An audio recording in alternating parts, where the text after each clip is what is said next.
Hi fam, welcome back to the channel. If you are new here, please, you're welcome, and please don't forget to stick and stay to the very end of the video and see if this is a channel you are going to consider subscribing to or liking.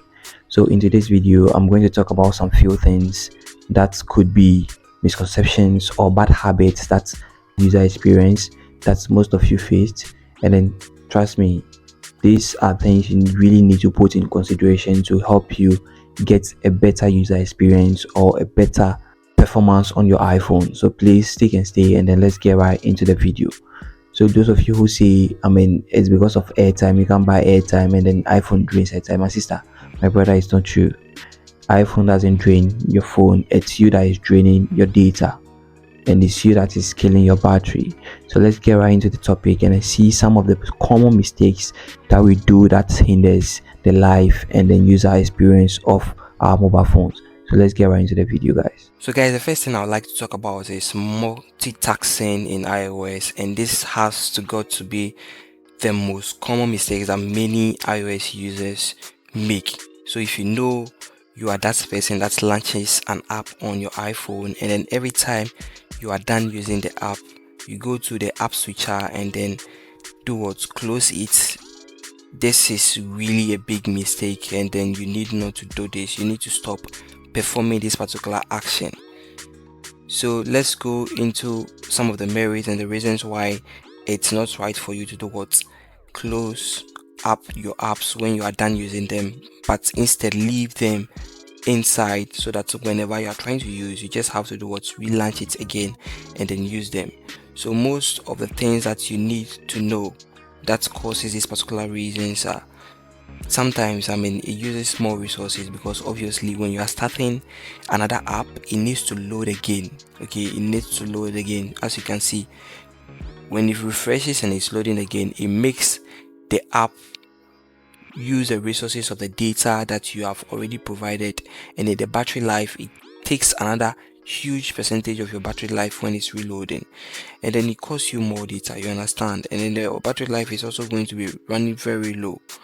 So these are things you really need to put in place, and you really need to check when launching your apps and then trying to close them after using them, because by default iOS has actually made things very easy just to handle its app at the background. So there's no need for you closing them or doing any other thing to it, unless your iOS or your iPhone is actually misbehaving or is freezing or has some issues. That this one, you are really sure that unless you clear it up before you'll be able to do what?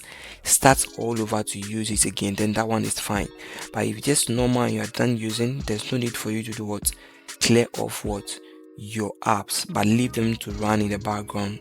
That way you are safe, and then your battery life is going to be safe. Your data won't run away. You guys won't complain that when you buy data, the iPhone actually consumes the data, but it's some of the things that we have running at the background are the ones that are really consuming those particular data that we have, but not the phone itself.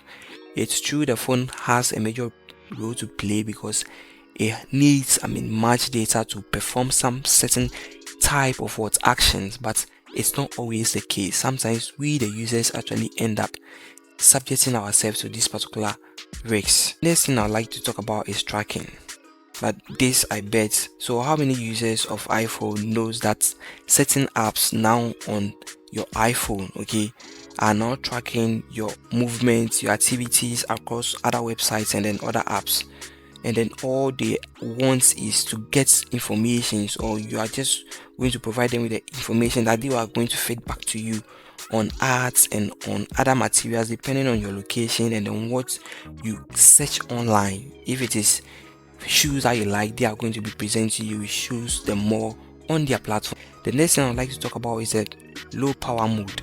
This I'm a victim to, and then you are also a victim to. It's good to use a low power mode, but sometimes the use of low power mode all day, and I know there are many of you watching this video that always turn your power mode on even if the battery is 70% on. To prevent what exactly? It's good to use the power save mode, okay? It's really important, but automatically iOS has actually made it real possible for you to be able to do what, use it when it is what, 20% what, low.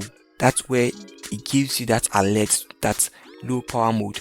Turn on power mode or save power mode, whichever it is. Then you have to do what, turn it on, so that you'll be able to use it that way.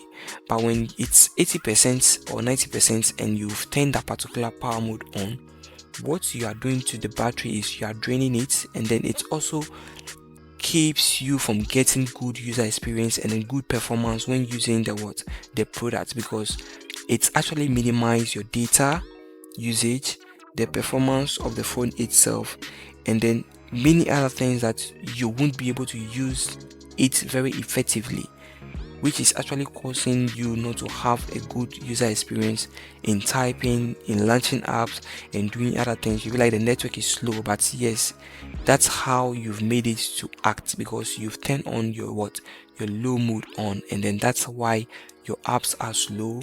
When you search for something, it doesn't come quick, and then when you do something or you do multitasking, it's not functioning very well, and that is also killing your battery, because that is not the percentage where it's supposed to be on, but you have actually turned it on. And then the next thing you need to do is to make sure not to let your phone, your iOS phone or the iPhone, go low beyond 50% before you recharge it, and then not up to 100% when you are taking it off. Don't overcharge it. That way, when you wait till it falls, the least should be 40 or 30. When you wait till it falls, what you are doing is, when you go to your battery settings and you check your activities and usage, you see how you are causing damage to your phone. So you need to do what, stop putting on your low power save mode on when the battery is not yet 20%. It's a bad habit. It's okay to use it, but know when to use it. That way you are going to be safe, and you won't be doing what, making or draining your iPhone and then damaging your iPhone very early. The next thing I would like to talk about is automatic updates. Yes, this also is another major thing that many iOS users do, and then they drain their battery and then they kill their battery life performance or the user experience. When you have your apps updated automatically already, what it means is that they are actually at the background just waiting for an update. And then sometimes these updates comes and then the bugs are not well fixed, and then maybe you might not like the user experience, so you need to do what, turn that particular automatic update off, so that you can go to your app store, and then go to settings, or go to click on the avatar that you have at the top right corner over there, and then check the update. Just refresh the page, and then check the updates over there.